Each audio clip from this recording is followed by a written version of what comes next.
It's not that big of a deal.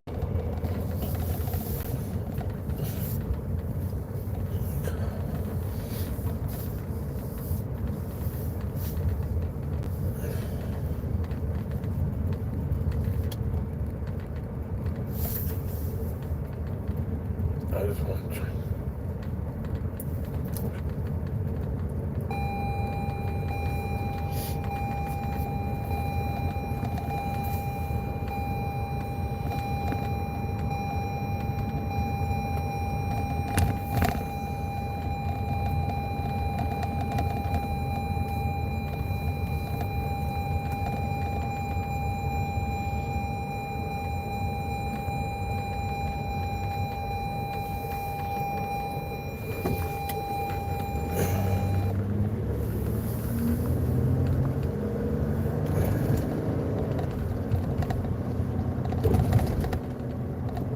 Sorta qui Candera over.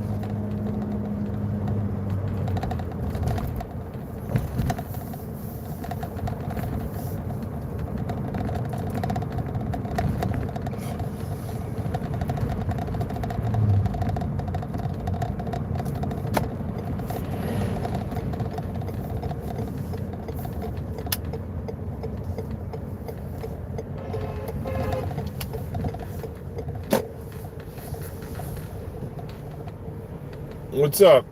Hi, just 1 second. I'm running and getting a coffee. Don't leave. Just getting a coffee, dudes. Just getting a coffee, my dudes.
What's up?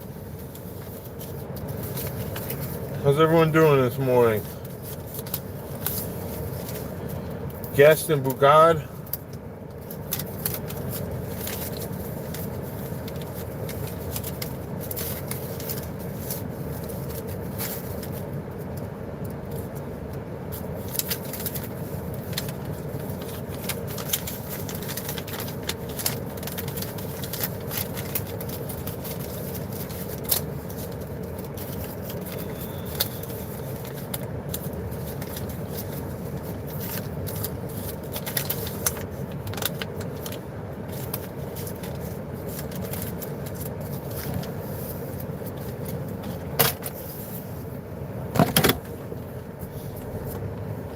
What's up? What's up? What's up?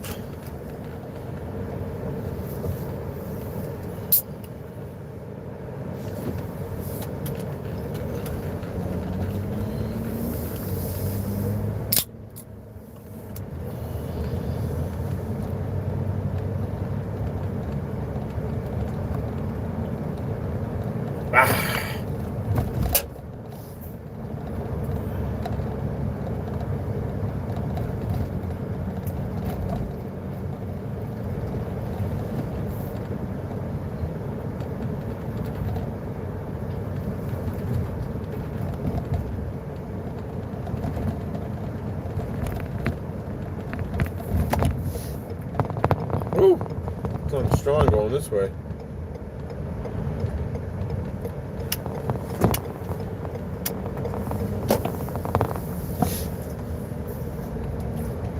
How's everyone doing this morning?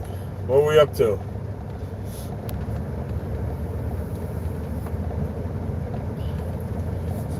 Gonna be a nice day up here.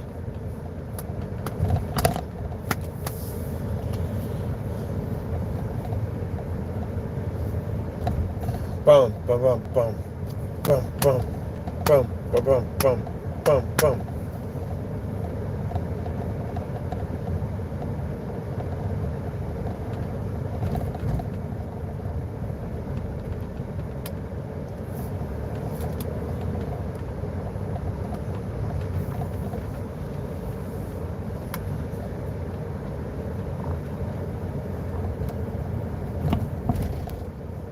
Bum bum bum bum.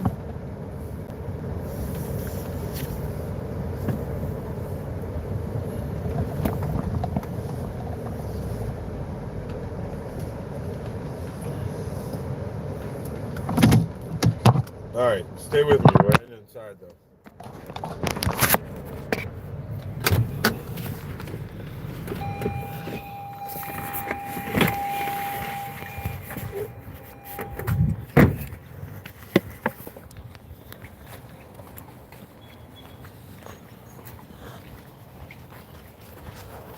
Man, it's cold out this morning.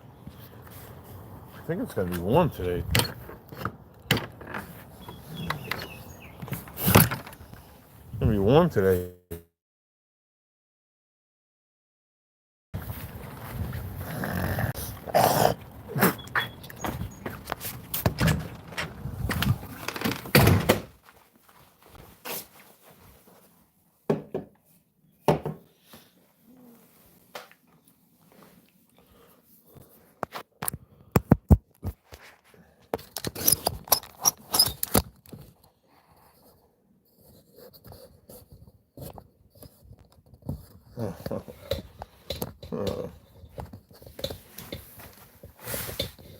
That's the window.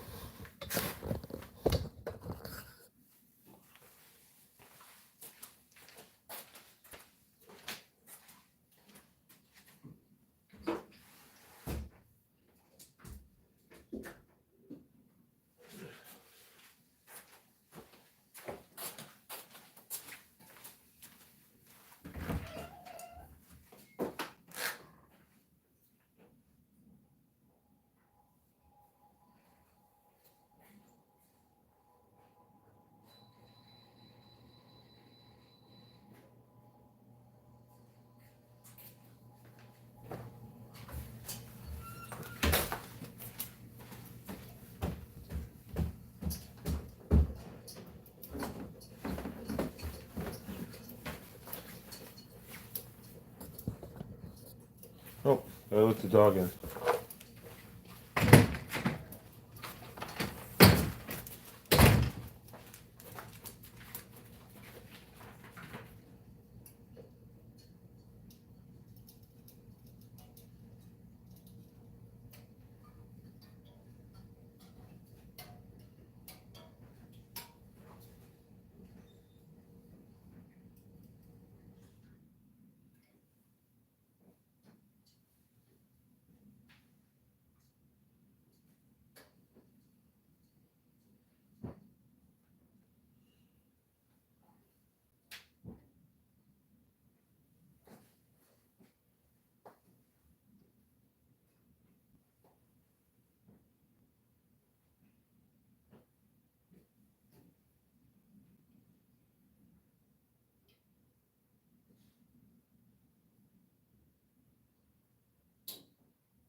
All right.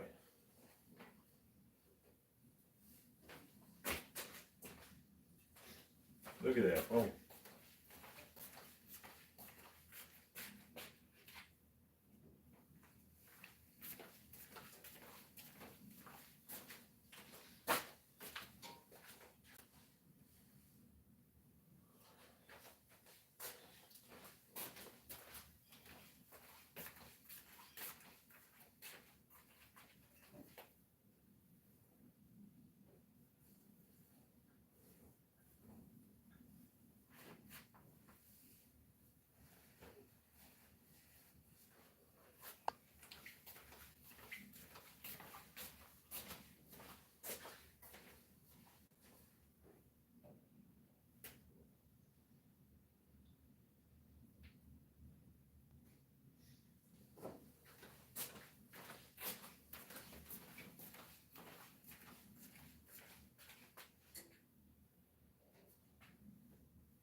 Alright.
Gotta go live on TikTok. What's up, my dudes? Oh. Pick your poison, huh? Let's see, what am I talking about?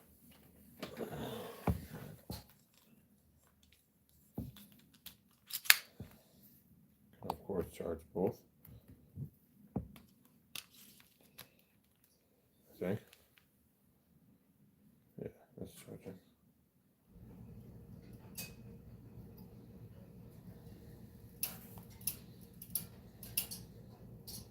What's up, baby?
What's up, everyone?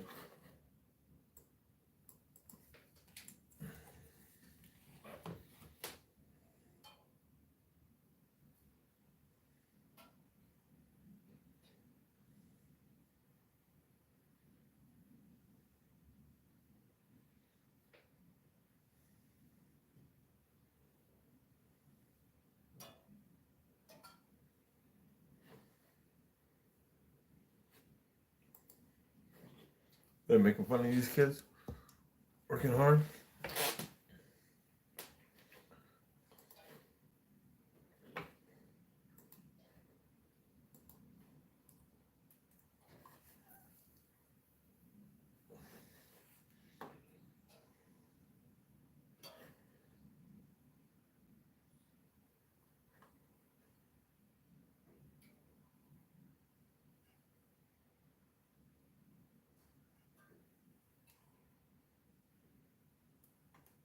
Outer Banks.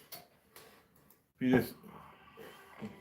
Imagine if the day after you purchased a home, its value dropped by 20% and continued to drop every single day. Yeah, imagine. Shut up. You have to learn to read the water, learn to read the sky. See the sand just blows up around these homes like snow. Look at that. The road just stops. These are all shipwrecks? Yes, sir. There's evidence that the lost colony was actually here. Just such bold people going for it.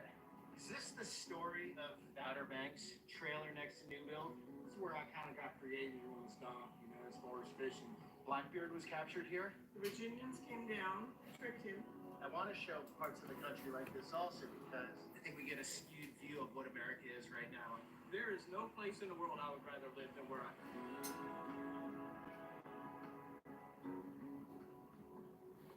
Good morning, guys. Here in the Outer Banks of North Carolina, a part of the country most of us have heard of, but most of us have not been to, including myself. So today, we're going to take a mega road trip south here, stop in the little town, go to the wide open natural preserves that it's famous for, talk to the locals, most importantly, talk to the locals.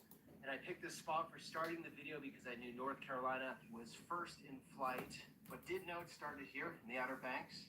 So first power-controlled airplane flight by Orville and Wilbur Wright, December 17th, 1903. Right down there. We're going to get down there. There's some markers. The first one, I think, was roughly 100 feet. But so wild. The pioneers, the explorers, the inventors of the time, just getting on a small winged device with a small motor, lying down with some handles, and going for it. It's so crazy. It's like a little bit over one long lifetime. That's how fast things move. I'm sure the aeronautical geeks can get all over this and what's going on here exactly with the rail, but this guy was holding it, I guess. Wind came in. And they went airplane. Started right here. So that's where I just was. First marker there, first flight. And then the second, and then the third, not far after. And then the fourth was the big one. Way down there near the tree line.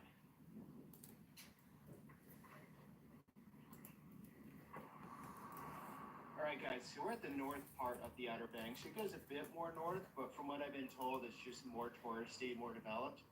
This is called Nag's Head, and Nag's Head so far just feels like mostly tourist rentals, second homes, at least down in this park. The further south, the more remote it gets, I've been told. So we'll be getting out of this soon.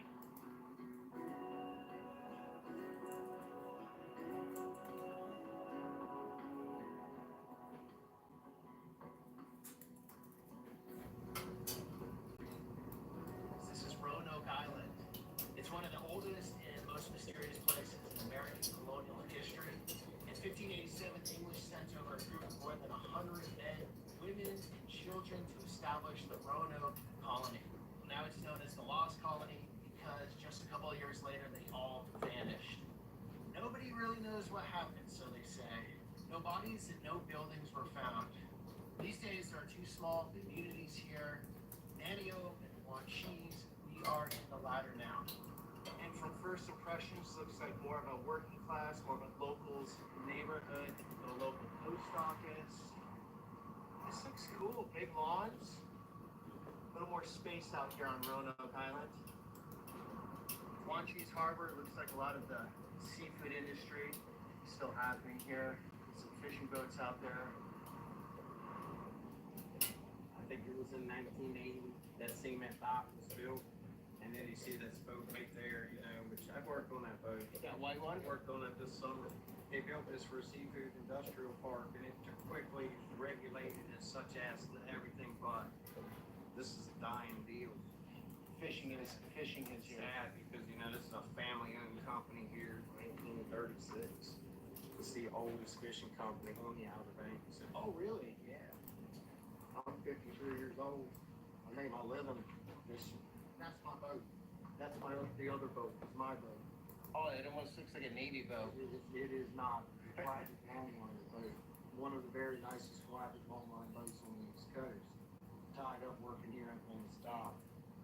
You can't get out and fish on it right now? I could, but we're regulated such as that the money, the product that we have to sell. See, I know what it is to sell the product. I know what it is to catch it. I know what it is to deliver it, and it just ain't feasible. When I bought this boat come from Newfoundland. It was in the perfect storm. It has been written, a book's been written about it. Linda wrote about it. Linda Greenlaw, The Hungry Ocean. It's Two Moon Charlie's boat right there. I bought the boat from him, and I ended up doing well with it for a while, but the foreign national crew come with it. And So you buy a boat as a fisherman and the crew comes with it? but this is a different deal. The men that work on that boat, they've worked on the boat since they were teenagers. Okay. You know, so the boat would go from Grand Banks to Brazil. So I ended up falling into that. At the same time that all the fisheries nosedived, it's just not good for a man that want to go to work and try to support his family. You can't make enough now to do it? Be messed up if you don't play your cards right. What are you doing now? I work on this dock right here, and I deliver seafood. This is where I kind of got created on this dock, you know, as far as fishing. Okay. When I was a boy, I've covered all my bases too. I've outcaught everybody. Stories that you hear, they're about me. What's your name? Choppers. Choppers. So it's like chasing your tail. Just cruising around, going all the way down to Hatteras. Okay. Different down there, right? There's the Odin's dock down there. You'll see that crowd. Odin's Dock? The Kelvin's right down there. All right. Have a blessed day. Thank you.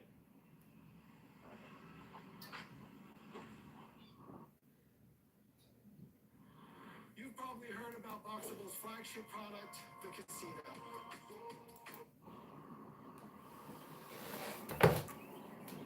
You are very handsome. Thank you. Looks like they're doing shipbuilding out here. Let's check this out. Look at that beautiful hull. That is so cool. What is this? 42-foot, 4-fisher. It's a similar boat as to the boats around this area that take people charter fishing for a living. Okay, so It looks like that. Oh, sweet. Yeah. so boat building's still a thing here. It's still a big thing here, yeah. Big thing. Fully custom. That's right, fully custom. Go upstairs and I'll show you how that boat started. So is Wanchese the place where boat building is happening these days? Is this like the #1 place in the Outer Banks? On the Outer Banks, there's another place down on what's called the Crystal Coast, which is down around Morehead City and Beaufort. And they've got a lot of boat building down there as well. That would be Jarrett Bay Boat. This would be a cold molded stem right here. You can see I had to make it real thin to make that shape. So I have a jig for that stem, and it gets clamped to that jig. It's not between the layers. So who's ordering a boat like this? I mean, the average everyday guy that wants his boat to stand out next to your Boston Whaler or your regular production. What's your company, Harrison? Harrison boat. So he'll be like, this is a Harrison? That's right. It'll have my sticker on it, and he just wants something that is different than the average boat. So it's like an artist signing their painting. That's right. That's right. Oh, that's cool. It's a one of a kind, custom boat. So If you don't mind, what's the cost roughly on something like this?